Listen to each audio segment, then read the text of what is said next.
Hey, hey, hey, Facebook world.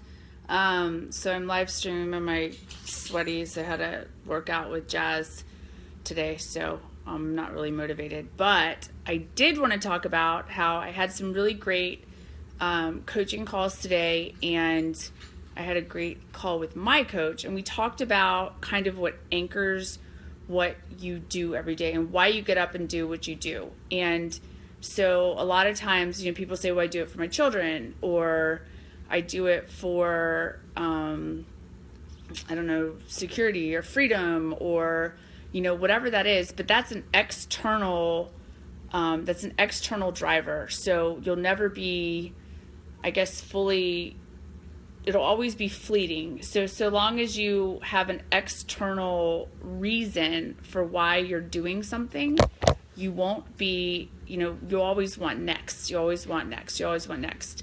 And I think Hank had said that I think they're calling it nexting. Sorry, we're not really satisfied with what's going on right now, that we're always looking towards what's next. And so the external will always be fleeting unless it's tied to an internal. So like we kind of went round and round with this conversation. I said, well, I, want to do this because I want more freedom, because I want to be able to do things with my children, because I want to do, and, we really, he's like, but that's external. That's external. Like, you have to get really real with what's the feeling that is behind you setting these goals or doing these activities.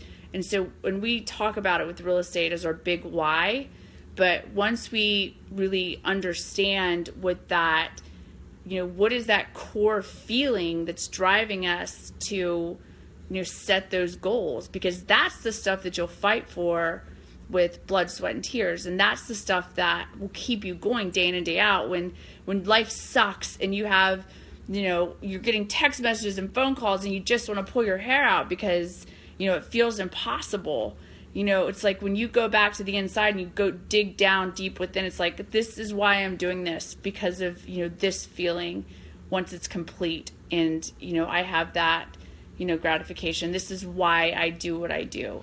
So that was a really good conversation. And the other thing that we talked about today that was really, really good, Mike, what kind of example that isn't external? So like a good example would be, so mine, I was saying it's external, like wanting